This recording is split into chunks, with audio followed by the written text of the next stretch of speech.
Harper Lane was mocked the moment she stepped into the Orion Aerospace Experience Center.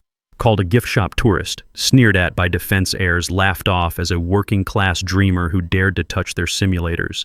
They set her up to fail in the hardest EVA module, betting she'd crash in zero gravity. Nobody knew. The quiet woman in worn sneakers was a former NASA EVA operations officer and Orion's secret technical lead, until she outsmarted their system in 28. 4 seconds silenced the hall and buried their arrogance in Houston's high-tech dust. The Orion Aerospace Experience Center in Houston, Texas, gleamed like a futuristic cathedral. Its sleek glass domes and titanium-clad halls, a private playground for VIP sponsors, defense industry heirs and rich kids chasing astronaut fantasies with the casual arrogance of those who buy their way into orbit. The air hummed with the whir of SpaceX Dragon simulators, Boeing Starliner modules and ISS control units, the scent of polished metal and ambition thick in the recycled air. Harper Lane, a solitary figure in a plain white t-shirt, faded jeans, and worn sneakers with frayed soles, stepped into this high-tech fortress, her canvas backpack hanging tiredly on one shoulder, her lack of entourage a silent rebellion against the center's exclusivity. The facility, with its holographic displays, zero-gravity chambers, and banks of glowing consoles, was a shrine for the privileged, where spaceflight simulation was less about skill than status. At the check-in desk, a security officer in a crisp uniform blocked her path, his voice a venomous snap that cut through the hum of machinery. Experience sessions are for VIPs or senior engineers only. The gift shop's in the back, probably more your range, he sneered, his badge glinting as he waved her toward a side corridor. Harper's gaze, calm and unyielding, met his without a word, her silence, a wall that only fueled his arrogance. She stepped forward, her sneakers scuffing the polished floor, the audience's blood boiling at the vicious public dismissal that marked her as an intruder in their elite domain. The simulator bays loomed ahead, their glowing screens, a gateway to a world that mocked her presence. The livestream cameras set up for the center's promotional feed, zooming in on her faded jeans, framing them as evidence of her unworthiness. The crowd, a mix of defense contractor scions, corporate thrill-seekers, and tech prodigies, sized her up with sneers, their whispers a mocking rhythm that echoed across the sterile halls. Harper's stride, deliberate and unyielding, carried her toward the bays, but her lack of sponsor logos or pedigree made her invisible to the elite who ruled Orion. Harper stood by the center's mission briefing room, her eyes scanning a holographic display of ISS schematics, when a group of aerospace venture capitalists, their tailored suits and platinum smartwatches exuding predatory wealth, swarmed her, their laughter a venomous shroud that drowned out the hum of projectors. A sleek-haired capitalist with a gold-plated pen stepped forward, his voice a sneering bellow that echoed across the sterile room. "Look at this, some dock worker thinking she can decode our schematics," he mocked, brandishing his investor tablet like a royal scepter. "That t-shirt's so plain it's screaming, 'Laborer,' and those sneakers. They're an insult to Orion's ambition. This is a hub for titans where we fund the future, not where you come to gape with your ratty backpack. You're fouling our vision just by standing here looking like you've stumbled in from a loading bay. Why don't you limp back to whatever slum you call home before you waste our tech with your clueless stare?" The capitalists roared, some tossing digital keycards at her feet, their taunts a relentless barrage that reverberated through the briefing room. A biotech mogul in a silk tie smirked his nod, fueling their cruelty, as the live-stream cameras zoomed in on Harper's faded jeans, framing them as proof of her inadequacy. Harper studied the schematics, her posture unyielding, her face an unreadable mask, her silence a shield against their venom, but the weight of their scorn pressed like a physical force, the audience's rage surging at the orchestrated public shaming that targeted her intellectual curiosity and socioeconomic status. The humiliation began at the check-in desk, where Harper stood under the harsh glow of LED panels, the security officer's disdain a palpable force that sought to banish her from their sacred facility. A defense contractor's golden boy, his tailored flight jacket adorned with corporate patches, clapped her shoulder with a condescension that dripped like oil, his voice carrying over the crowd's murmurs. "What are we expecting here?" "Careful, sweetie. You might get motion sickness just sitting in a simulator," he sneered, his smirk. A blade that cut through the hum of consoles, his gesture toward the simulator bays, a dismissal as sharp as a guillotine. The VIPs nearby erupted in laughter, their smartphones flashing as they recorded their jeers, a storm that humiliated Harper in front of the arriving elite hashtags, #GiftShopTourist trending within minutes. The golden boy pressed it on his eyes, raking over her frayed sneakers. Look at her straight out of a factory line. Thought Orion was for astronauts, not assembly line dreamers. The crowd's laughter swelled a tech heiress in a silk scarf, tossing a visitor's wristband at Harper's feet, amplifying the moment to the live stream. Harper stood motionless, her backpack slung low, her face an unreadable mask, her silence a coiled spring that only fueled their arrogance, the audience's rage boiling over at the vicious public execution of her dignity that marked her as an outcast in their futuristic shrine. Approaching the center's telemetry console area, Harper paused to observe the data streams flickering across the screens, only to be ambushed by a clique of space tourism influencers, their neon flight jackets and diamond-encrusted earpieces radiating social media clout, their laughter a barbed wire net that stifled the console's ambient buzz. A wiry influencer with a holographic badge swaggered forward, his voice a mocking lilt that carried over the hum of servers. "What's this, a temp worker thinking she can read our telemetry?" he sneered, waving his live-streaming drone like a conductor's baton. "Those jeans are so worn they're screaming, 'Nobody!' And that backpack. It's an insult to Orion's glamour. This is a stage for stars where we broadcast the cosmos, not where you come to loiter with your sad little sneakers. You're ruining our brand just by standing here looking like you've wandered in from a bus depot. Why don't you bolt back to your dead-end job before you tank our feed with your drab look?" The influencers cackled, some flicking virtual tokens at her feet, their taunts a relentless barrage that echoed through the telemetry area. A crypto heiress in a metallic jumpsuit smirked her nod, fueling their cruelty, as the cameras panned to Harper's plain t-shirt, framing it as evidence of her failure. Harper analyzed the data streams, her posture rigid, her face impassive, her silence a fortress against their venom, the audience's fury erupting at the coordinated public assault that targeted her technical engagement and worth. As Harper approached the simulator bay where SpaceX Dragon modules gleamed under holographic displays, her quiet presence drew a venomous onslaught from Candace Miller, daughter of Orion's vice president, her tailored jumpsuit and diamond-studded smartwatch, a stark contrast to Harper's plain t-shirt. Candace tilted her chin, her voice a sneering lilt that silenced the bay's ambient hum. "It's adorable how the working class dreams of becoming astronauts," she scoffed, strutting forward with her entourage, her words cutting through the crowd's murmurs like a laser. "That backpack's so ratty it's screaming, 'Janitor!' And those sneakers. They're an insult to Orion's prestige. This is a center for pioneers, where we conquer the stars, not where you come to play pretend with your thrift store rags. Honestly, it's almost pathetic you thought you could stand among us.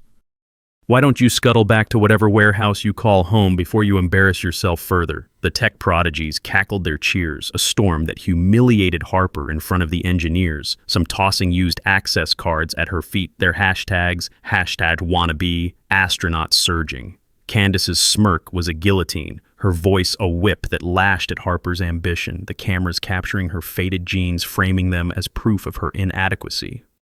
Harper stood by the bay, her hands steady, her face impassive, her silence louder than their jeers, the audience's fury erupting at the brazen public assault that aimed to crush her spirit.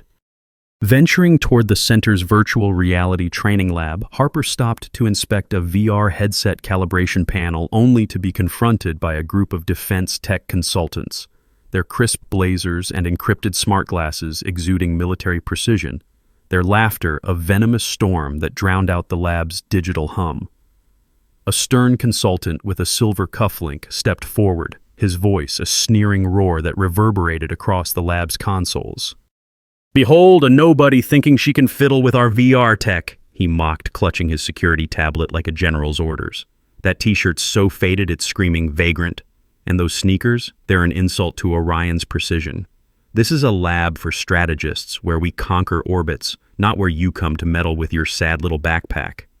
You're contaminating our systems just by standing here looking like you've stumbled in from a junkyard. Why don't you crawl back to whatever hole you call home before you break our gear with your ignorant hands?" The consultants roared some tossing spare VR sensors at her feet, their taunts a relentless barrage that echoed through the lab.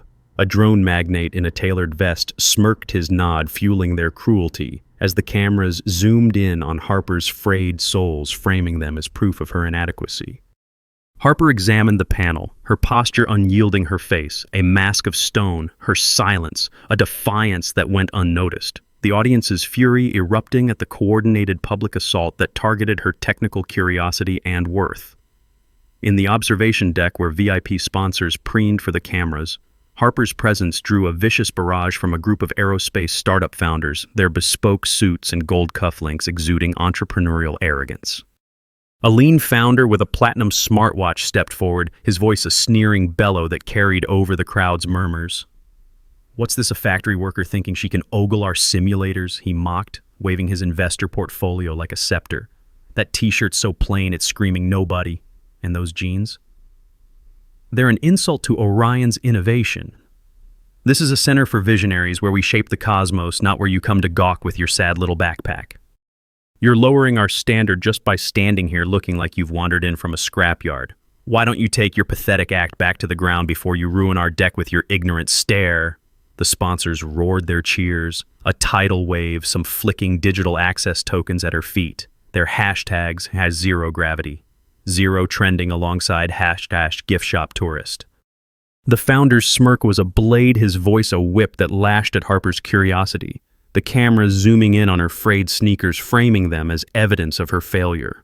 Harper observed the deck, her posture rigid, her face a mask of stone, her silence a fortress against their venom, the audience's rage boiling over at the coordinated public assault that targeted her interest and worth.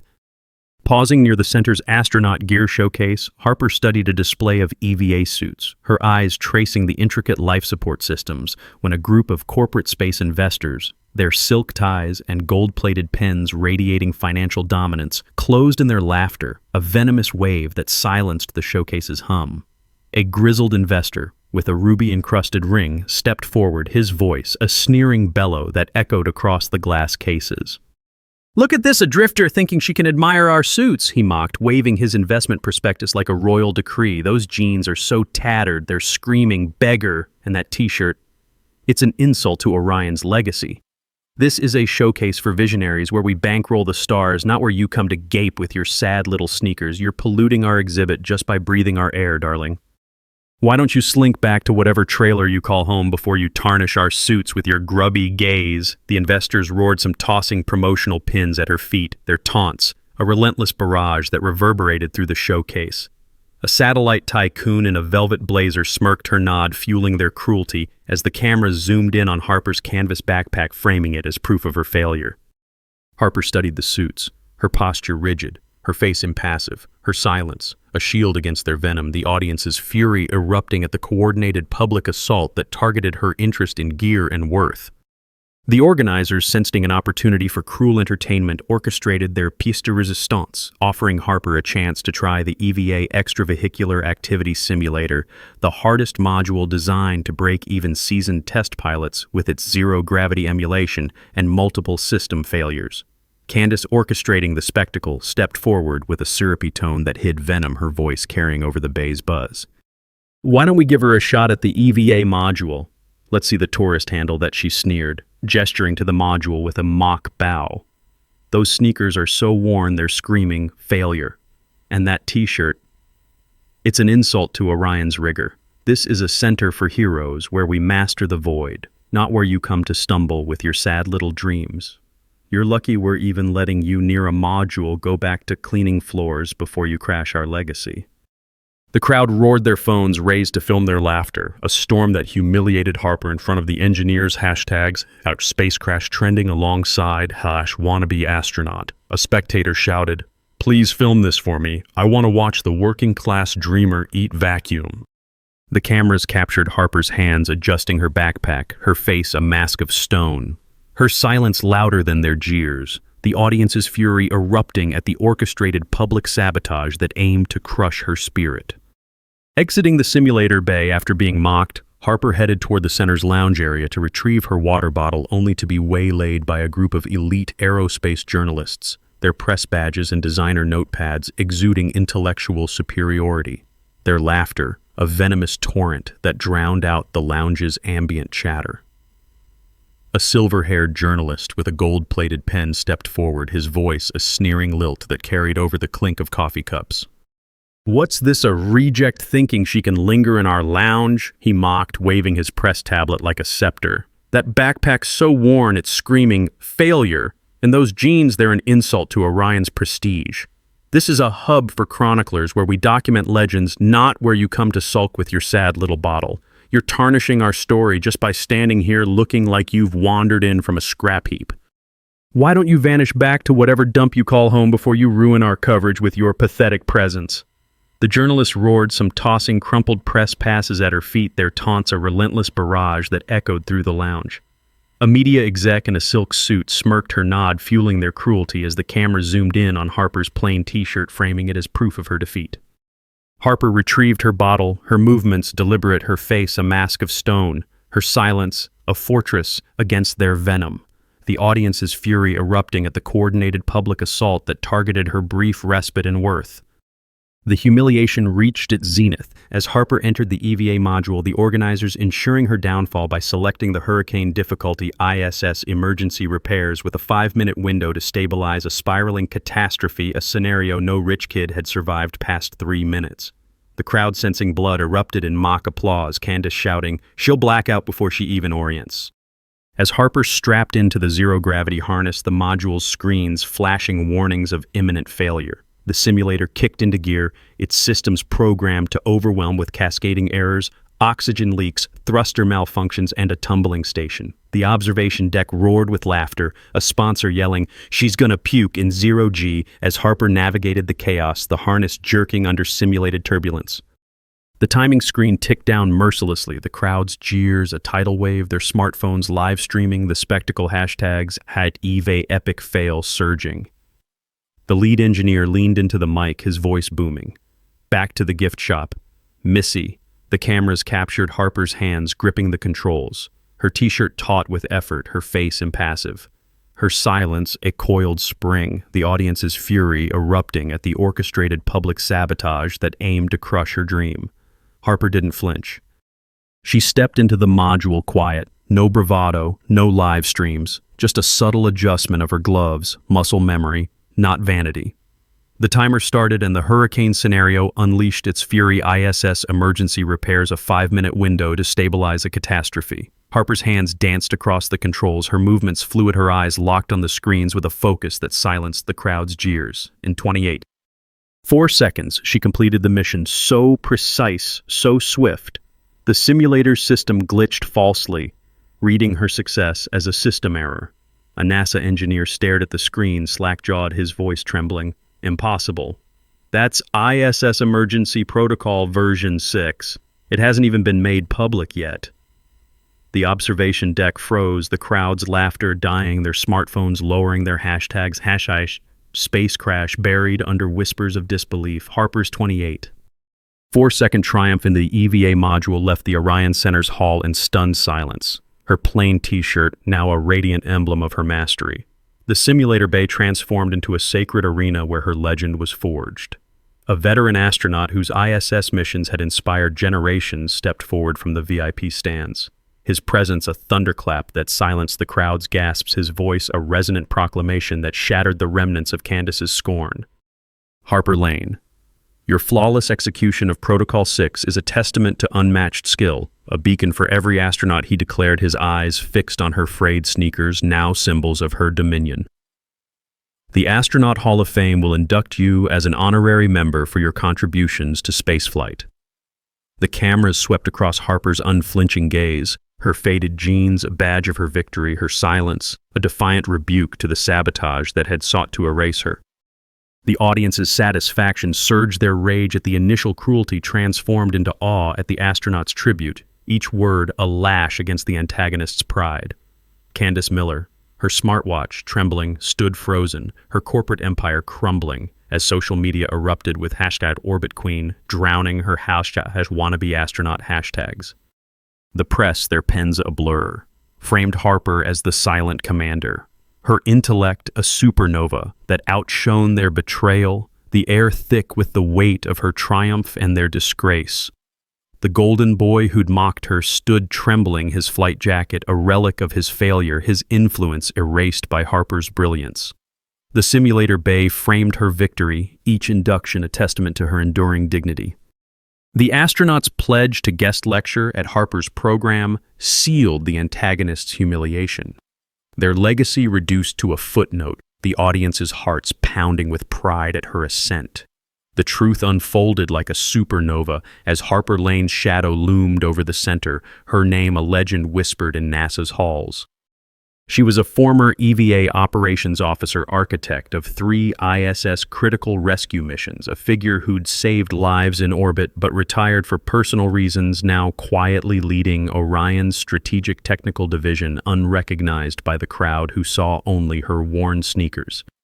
Harper stepped out of the module unhurried, removing her gloves with deliberate precision, her silence a force that suffocated the hall. She faced Candace, her eyes locking onto the heiress's trembling frame, her voice cool as liquid nitrogen. Dream of being an astronaut number. I just don't want morons like you touching life support systems in orbit. The crowd gasped, the cameras capturing every second, the audience's satisfaction soaring as Candace's face collapsed, her smartwatch trembling, her corporate empire crumbling under the weight of her shame. To the golden boy, Harper's gaze was a blade, her verdict final. Stick to your trust fund. Space doesn't need your motion sickness. Emerging from the module, Harper stood as a titan in the Orion Center, her worn sneakers now emblems of unassailable authority, the hall a monument to her genius. A leading spaceflight safety expert, whose protocols had saved countless missions, stepped forward from the engineering team, her presence a storm that silenced the crowd's murmurs, her voice a resonant decree that obliterated the last echoes of the golden boy's mockery. Harper Lane. Your 28.4-second mastery is a new benchmark for EVA safety, a legacy that will protect astronauts. She declared, her eyes locked on Harper's t-shirt, now a mantle of triumph. The International Space Safety Consortium will dedicate an award in your name to honor exceptional operators. The cameras captured Harper's serene expression, her canvas backpack a relic of her victory, her silence a relentless assault on the cruelty that had sought to diminish her. The audience's satisfaction soared, their fury at the initial taunts transformed into reverence at the expert's pledge, each word a guillotine slicing through the antagonist's arrogance. The startup founders who'd sneered stood trembling, their cufflinks dull, their #zero gravity zero hashtags buried under #orbit queen trends that dominated global feeds. The press, their headlines blazing, framed Harper as the silent commander, her intellect a radiant force that outshone their betrayal. The air thick with the weight of her triumph and their disgrace, the tech prodigies who'd mocked her sat in stunned silence, their clout erased by Harper's brilliance. The hall's consoles framed her victory, each award a testament to her enduring dignity. The experts' commitment to integrate Harper's protocols into global training sealed the antagonist's humiliation, their legacy reduced to ash, the audience's hearts swelling with pride at her coronation. The sponsors who tossed tokens stood silent, their cufflinks relics of their failure, their hashtags #zero gravity zero buried under #orbit queen trends. Before the press, Harper revealed a dossier of Orion's safety oversights, her voice unwavering. This center will train astronauts, not egos. Orion's board, stunned by her performance, invited her to the stage, announcing Harper Lane is hereby appointed head of the astronaut simulation program. Every individual wishing to operate our systems will require her approval. Standing resolute on the stage, Harper's presence commanded the Orion Center, her faded jeans a testament to her unyielding resolve, the simulator bay, a shrine to her supremacy. A distinguished aerospace historian whose works had chronicled humanity's reach for the stars, emerged from the press corps, his presence a thunderclap that silenced the hall, his voice a resonant decree that shattered the last vestiges of the founder's scorn. Harper Lane, your EVA triumph is a chapter in spaceflight's saga, a testament to the unsung who conquer the void, he declared, his eyes fixed on her backpack, now a sacred relic of her victory. The Space History Institute will dedicate a permanent exhibit to your ISS missions. The cameras swept across Harper's unflinching gaze, her sneakers now emblems of her triumph. her silence a defiant rebuke to the sabotage that had sought to break her. The audience's satisfaction surged, their rage at the initial cruelty transformed into awe at the historian's pledge, each word a lash against the antagonist's pride. The venture capitalists who'd mocked her stood trembling, their smartwatches irrelevant, their #gift shop tourist hashtags buried under #Orbit Queen trends that dominated global feeds. The press, their reports blazing, framed Harper as the silent commander, her intellect a radiant force that outshone their betrayal, the air thick with the weight of her triumph and their disgrace. The organizers who'd set her up sat in stunned silence, their clout erased by Harper's brilliance. The hall's holographic displays framed her victory, each exhibit a testament to her enduring dignity. The historians' vow to publish Harper's story in a definitive volume sealed the antagonist's humiliation. Their legacy reduced to a cautionary tale, the audience's hearts pounding with pride at her ascent. The appointment was signed on the spot. Candace and her entourage left speechless, their VIP status powerless against Harper's command. Commanding the Orion Center's stage, Harper's silence was a force that reshaped the hall, her plain t-shirt, a radiant banner of her dominion, the simulator bay, a cathedral of her triumph. A global space education advocate whose programs had inspired millions stepped forward from the audience. Her presence, a storm that silenced the hall. Her voice, a resonant decree that obliterated the last echoes of the prodigy's scorn. Harper Lane, you're 28. 4-second mastery is a beacon for every dreamer reaching for the stars. She declared, her eyes fixed on her genes, now a testament to her victory. The International Space Education Alliance will establish a scholarship in your name to train future astronauts. The cameras captured Harper's serene expression, her backpack a relic of her triumph, her silence a relentless assault on the cruelty that had sought to diminish her. The audience's satisfaction soared, their fury at the initial taunts transformed into reverence at the advocate's pledge, each word a guillotine slicing through the antagonist's arrogance. The defense consultants who'd mocked her stood trembling, their smart glasses relics of their failure. Their space crash hashtags buried under Orbit Queen trends that swept social media. The press, their headlines blazing, framed Harper as the silent commander, her intellect, a radiant force that outshone their betrayal, the air thick with the weight of her triumph and their disgrace. The investors who'd tossed pins sat in stunned silence, their clout erased by Harper's brilliance. The hall's consoles framed her victory, each scholarship a testament to her enduring dignity. The advocate's commitment to fund Harper's training hub sealed the antagonist's humiliation, their legacy reduced to ash, the audience's hearts swelling with pride at her coronation.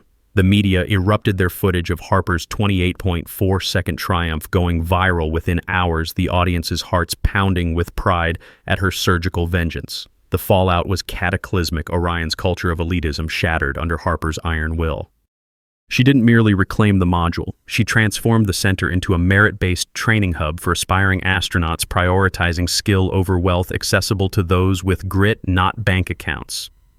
The rich kids who'd mocked her were blacklisted, their access to simulators revoked, their social media accounts drowned in condemnation, their #EVA-EPIC fail hashtags replaced by #OrbitQueen. Candace's humiliation became a national scandal. Her family's influence, a fading echo, her jumpsuit, a relic of her disgrace. The organizers' careers were obliterated, their names erased from aerospace circles, their patches forgotten artifacts. The press uncovered Harper's past, a prodigy who'd mastered EVA protocols under NASA's harshest conditions. Her brilliance honed through years of sacrifice after personal loss, her anonymity, a choice to honor the mission over fame. They called her the silent commander, her t-shirt and jeans now symbols of untouchable authority. Other centers sent her invitations begging for partnerships, but she declined, her silence as powerful as her module's controls. As Harper prepared to leave the Orion Center, a crowd of aspiring astronauts, engineers, and media gathered under Houston's starlit sky, their eyes wide with awe, their chants of Orbit Queen echoing through the night. A legendary mission control director whose leadership had guided Apollo and shuttle missions stepped forward from the throng, his presence a final blow to the antagonist's pride, his voice a resonant proclamation that silenced the city's hum. Harper Lane, your EVA mastery is a triumph of human ingenuity, a legacy that will guide astronauts for generations, he declared, his eyes fixed on her t-shirt, now a symbol of her triumph. The Mission Control Legacy Foundation will name its highest honor after you, celebrating excellence in space operations. The cameras followed Harper's serene silhouette, her genes a relic of her victory, her silence a legend that would outlive the center. The audience's satisfaction surged, their rage at the initial cruelty transformed into reverence at the director's pledge, each word a lash against the antagonist's pride. The aerospace journalists who'd tossed passes stood trembling. Their notepads irrelevant, their hashtag EVA epic fail hashtags buried under hashtag orbit queen trends that dominated global feeds. The press, their headlines blazing, framed Harper as the silent commander, her intellect a radiant force that outshone their betrayal, the air thick with the weight of her triumph and their disgrace. The audience who'd jeered her were left to grapple with their shame, their status erased, their clout a fading echo. Harper's victory wasn't just a title. It was a reckoning etched into Orion's history, a reminder that the simplest woman could wield the deadliest skill, the audience's hearts pounding with pride. Orion's transformation was seismic, its simulator bays now a beacon for dreamers who'd been denied the stars. Harper's program trained astronauts with the precision of her ISS missions, her instructors handpicked for expertise, their respect for her absolute, their eyes on the consoles where she'd outsmarted the system. The center's modules, once toys for the rich, now served the determined, the media documenting every session as a testament to her vision. The corporate sponsors who'd scoffed were ostracized, their invitations to elite events revoked, their influence meaningless against Harper's reach.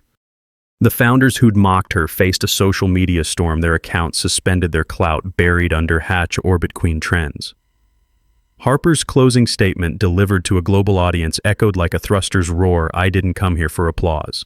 I came to remind you whose systems keep you alive in orbit. The press framed her as a legend. Her 28.4-second triumph, a symbol of justice, her program a revolution that redefined spaceflight training. The audience's satisfaction soared, their rage at the initial cruelty transformed into reverence for her triumph, each word a testament to her enduring dignity. The Houston skyline, once a backdrop for privilege, now framed her empire, where Harper's victory stood as an unassailable truth. Harper didn't reclaim that module for applause. She did it because silence speaks louder than arrogance. Like, share, comment, subscribe. And remember, next time you belittle a quiet woman in worn-out sneakers, she might be the one who keeps you breathing in orbit.